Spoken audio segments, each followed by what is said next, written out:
श्री शिवाय नमस्तुभ्यम हर हर महादेव। दोस्तों, जैसा कि आप सभी को पता है कि कल दिनांक 31 मार्च शुक्रवार के दिन चैत्र मास के शुक्ल पक्ष की दशमी तिथि का दिन है और इस दिन आपको मात्र एक बिंदी शहद की लगानी है और आपकी सारी मनोकामनाएं पूर्ण हो जाएगी। देखिए, यह उपाय उन लोगों को करना चाहिए जिन्होंने कई प्रकार के उपाय कर लिए हैं फिर भी उनकी मनोकामनाएं पूर्ण नहीं हो पा रही हैं। उन लोगों को आज का यह उपाय जरूर करना चाहिए। बहुत ही सुंदर सा और प्यारा सा यह उपाय है। अगर आपके जीवन में धन संबंधी परेशानियां हैं तो आपको यह उपाय करना चाहिए। यदि आपके जीवन में दुर्भाग्य बहुत ज़्यादा हैं, ग्रह क्लेश बहुत अधिक हैं, आपके जीवन में क्लेश बहुत ज़्यादा हैं, हर तरफ से आपके ऊपर समस्याएं आ रही हैं, तो आपको आज का यह उपाय करना चाहिए। बहुत ही आसान सा उपाय है। पूज्य गुरुदेव की ही कथा को सुन करके और समझ करके आपको समझाने का पूरा प्रयास करूंगा। लेकिन दोस्तों, वीडियो में आगे बढ़ने से पहले वीडियो को लाइक करें और हमारे यूट्यूब चैनल शिव की महिमा को सब्सक्राइब जरूर करें। देखिए दोस्तों, इस उपाय को करने के लिए आपको सबसे पहले एक बेलपत्र लेना है। बेलपत्र कहीं से भी खंडित नहीं होना चाहिए, इस बात का आप विशेष ध्यान रखें। यदि आपको बेलपत्र नहीं मिल पाते हैं तो पूज्य गुरुदेव ने अपनी कथा में बताया है कि आप शिवलिंग पर चढ़ा हुआ बेलपत्र भी पुनः उपयोग कर सकते हैं, शुद्ध जल डाल करके। साथ में आपको लेना है पीला चंदन।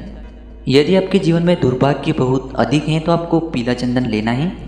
या फिर आपके जीवन में तेज की कमी है, यानी कि आप आलसी बहुत अधिक हैं, आपका किसी भी कार्य में मन नहीं लगता है, या फिर आप किसी कार्य को सोचते तो हैं लेकिन कर नहीं पाते हैं, केवल उस कार्य को आप सोचने में ही रह जाते हैं, तो आपको लाल चंदन लेना है और आपको लाल चंदन की बिंदी लगाना है।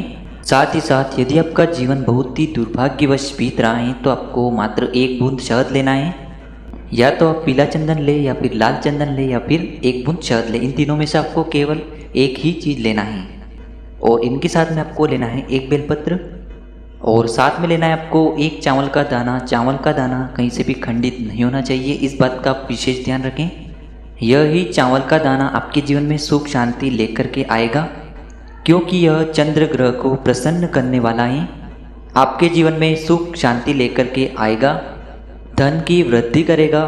साथ ही साथ शुक्र ग्रह भी इससे प्रसन्न होते हैं, जो कि धन, वैभव और ऐश्वर्य के कारक देव माने जाते हैं। और साथ में लेना है आपको एक तांबे के पात्र के अंदर शुद्ध जल। देखिए दोस्तों, इन तीनों चीज़ों को लेकर के जाना है आपको भगवान शिव के मंदिर में। इस उपाय को करना है आपको सूर्यास्त के बाद। हो सके तो इस उपाय को आप सूर्यास्त के बाद ही करना, लेकिन अगर आप चाहो तो इस उपाय को सुबह से लेकर शाम तक किसी भी समय कर सकते हो। देखिए दोस्तों, सबसे पहले आपको जो तांबे के पात्र के अंदर जल है उसे श्री शिवाय नमस्तुभ्यम मंत्र का जाप करते हुए समर्पित कर देना है। देखिए दोस्तों, अब आपके पास जो एक बेलपत्र है उसके जो बीच वाली पत्ती होती है उस पर आपको पीले चंदन की टिक्की लगाना है। पीले चंदन में आपको थोड़ा सा जल डाल देना है। अगर आप पीले चंदन की टिक्की लगा रहे हैं तो आपको बृहस्पतिश्वर महादेव का स्मरण करना है।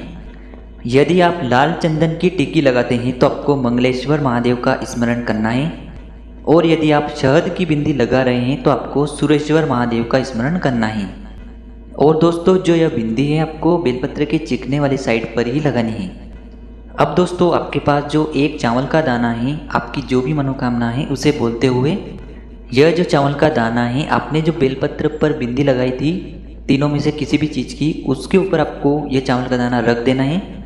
अब आपको क्या करना है कि इस बेलपत्र को आपको अपने सीधे हाथ में रखना है। वापस से आपको आपकी मनोकामना पुनः बोलनी है और इस बेलपत्र को आपको भगवान शिव के शिवलिंग पर अर्पित कर देना है। बेलपत्र को आपको जो उल्टा वाला भाग यानी आपने जो चावल का दाना रखा था ना, वो साइड भगवान शिव को स्पर्श होनी चाहिए, इस प्रकार से समर्पित करना है। तो दोस्तों, इस प्रकार से आपको यह छोटा सा उपाय कर लेना है।